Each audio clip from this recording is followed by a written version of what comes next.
À Seclin, les usagers du TER sont mécontents. 100 personnes ont déjà signé une pétition pour réclamer plus de place sur les TER et des lignes qui arrivent à l'heure. Depuis septembre, selon ces usagers, tous les jours, les trains arriveraient en retard. Alors que la gare de Seclin doit prochainement devenir un pôle d'échange multimodal entre les bus, la voiture et le train, les habitués ne comprennent pas le manque de moyens alloués au secteur. Écoutez cette habituée de la ligne Lille-Seclin, elle nous explique les motifs de son mécontentement devant l'objectif d'Élodie Bernachon. Les trains sont trop courts, on manque de place, donc on est très compressé, on voyage dans des conditions difficiles. Les trains sont souvent très en retard, sinon ils sont supprimés. C'est plus possible, on arrive en retard au travail. Le soir, on arrive à des heures pas possibles chez soi parce que les trains qu'on prend sont régulièrement supprimés. Donc il faut prendre les suivants qui sont en retard. Ça devient très difficile pour nous. On ne peut plus voyager dans des conditions correctes. L'inspection académique du Nord a annoncé de manière définitive hier les ouvertures et fermetures dans le premier degré. Dans notre département, 176 classes vont fermer, 195 postes d'enseignants seront supprimés à la rentrée prochaine. À Lille, 7 fermetures de classes vont avoir lieu pour 6 ouvertures. Ceux sont concernés par les fermetures l'école maternelle André à Oisem, le groupe scolaire Brillant pour 2 classes, la maternelle Vicard, l'école élémentaire Lalo Clément, l'école élémentaire Jean Jaurès et l'école élémentaire Pasteur. Je vous propose d'écouter l'inspecteur d'académie qui a fixé la structure des écoles pour la rentrée prochaine. Il répond aux questions de Tanguy Lécluse. On fait un travail qui est conduit par l'objectivité et le souci de l'équité dans le département. Alors c'est vrai qu'il peut y avoir des mouvements, une expression, etc. L'inspecteur d'académie ne peut pas prendre en compte ce type d'argument. Ça n'est pas pour lui recevable. Simplement, ce qui est recevable, ce sont des arguments qui portent sur l'évolution des effectifs, qui portent sur l'environnement de l'école, comme je le disais tout à l'heure, sur sa capacité d'enseigner. C'est cela qui compte.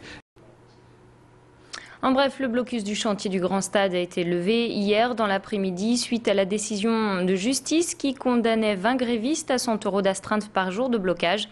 D'un commun accord, tous les grévistes ont décidé de ne plus entraver la circulation des intérimaires et des sous-traitants sur le chantier. La grève des salariés des Fâches se poursuit. Après 15 jours de mobilisation, les salariés du BTP ne céderont pas. De nouvelles négociations doivent avoir lieu au niveau local, mais aussi au siège national des Fâches à Neuilly-sur-Marne. Au début du mouvement, les syndicats réclamaient 85 € d'augmentation pour tous. Aujourd'hui, après 2 semaines de mobilisation, visiblement la CFDT serait prête à revoir ses prétentions à la baisse. L'Observatoire régional de la santé Nord-Pas-de-Calais a publié hier 2 études sur la santé des habitants de la région et les résultats sont toujours aussi négatifs. Depuis les années 70, la région est la lanterne rouge avec des taux de surmortalité plus élevés que la moyenne française. C'est dans notre région que l'on meurt le plus à cause des tumeurs, tout cancer confondu. C'est aussi le Nord-Pas-de-Calais qui arrive en tête des régions où l'on meurt des suites de l'alcool. Plus d'explications sur cet état de fait avec le directeur régional de l'Observatoire de santé. C'est toujours en queue de classement, oui.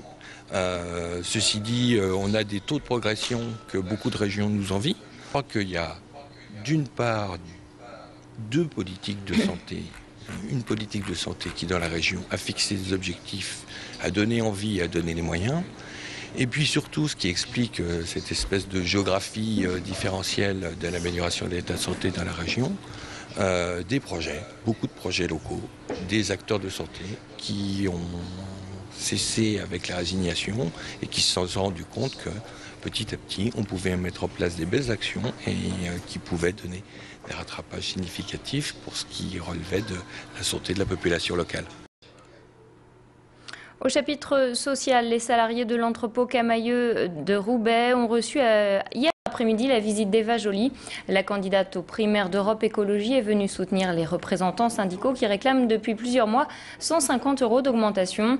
Un moyen pour la CGT et FO de faire entendre leurs revendications et de leur donner un nouvel écho. Écoutez Eva Joly avec les salariés de Camailleux. C'était hier au micro de Tanguy Lécluse. Nous imposerons les 23 millions de votre patron à 70%. C'est notre projet.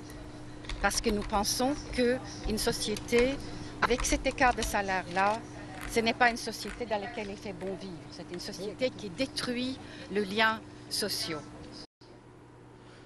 La croisière s'amuse version française. S'appelle sobrement La Croisière. Sur un paquebot de luxe, Charlotte de Turckheim, Lynn Renault ou encore Audrey Lamy se donnent la réplique. Pétage de plomb, fou rire et délire sont au programme de cette comédie signée par la réalisatrice Pascale Poudzadou. Une partie de l'équipe du film était hier dans nos locaux. Parmi eux, Antoine Duléry. Dans le film, l'acteur doit changer de sexe pour passer inaperçu sur le bateau. Une nouvelle expérience pour l'acteur, écoutez-le.